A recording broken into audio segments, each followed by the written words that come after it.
Ok, aujourd'hui je vais essayer quelque chose. Dans les commentaires de la vidéo que j'ai fait sur les citations de films, on m'a parlé d'une vidéo sur YouTube. La vidéo s'appelle Wordplay Hotel, de la chaîne Foil Arms and Hog, si je dis pas de bêtises. Et le principe de la vidéo, c'est que c'est 1 minute et quelques, mais que de jeux de mots. Bien, ce que je pensais faire, c'était une sorte de challenge pour moi, en regardant la vidéo et tenter de vous expliquer tous les jeux de mots qu'il y a dans la vidéo, sans faire de recherche. On va voir ce que ça donne, je sais pas si ça va marcher, si je le referai, tout ça. Mais voyons.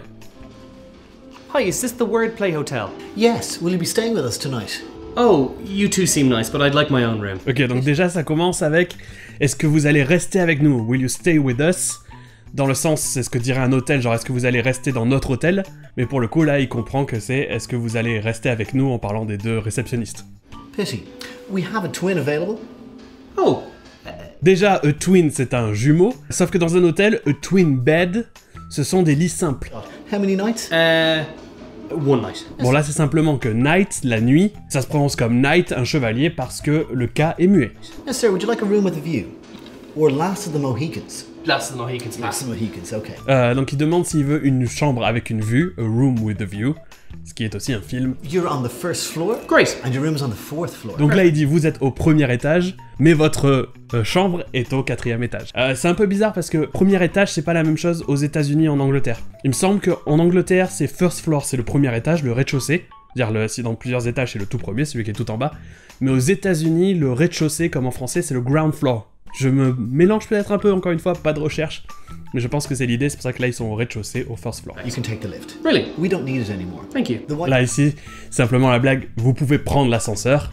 Le prendre littéralement, c'est la même chose qu'en français. Take the lift, prendre l'ascenseur, le prendre avec vous et partir. The Wi-Fi code is lowercase. That's it.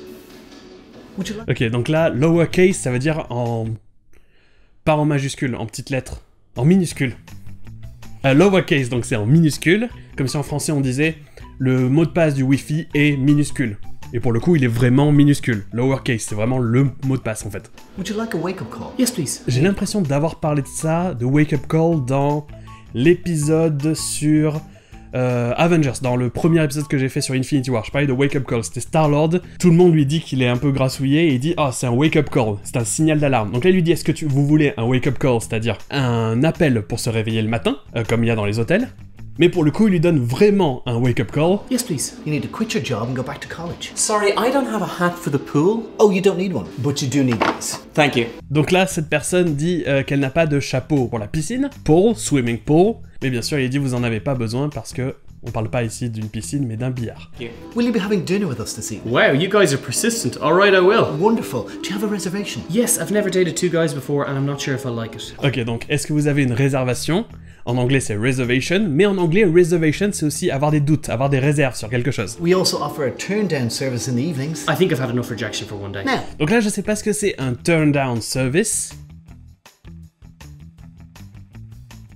Pour le coup, par contre, turn down en anglais, c'est aussi refuser quelque chose à quelqu'un. Refuser par exemple une invitation. Donc pour le coup, il dit non, j'en aurais pas besoin parce que je me suis assez fait rejeter aujourd'hui. now, baggage, sir. Yes, an ex-wife and crippling debt. Wonderful. Porter. Donc là, il demande est-ce que vous avez des bagages, mais en anglais, des bagages, c'est aussi des bagages émotionnels. C'est les trucs de votre passé que vous traînez tout le temps avec vous. Wonderful. Porter.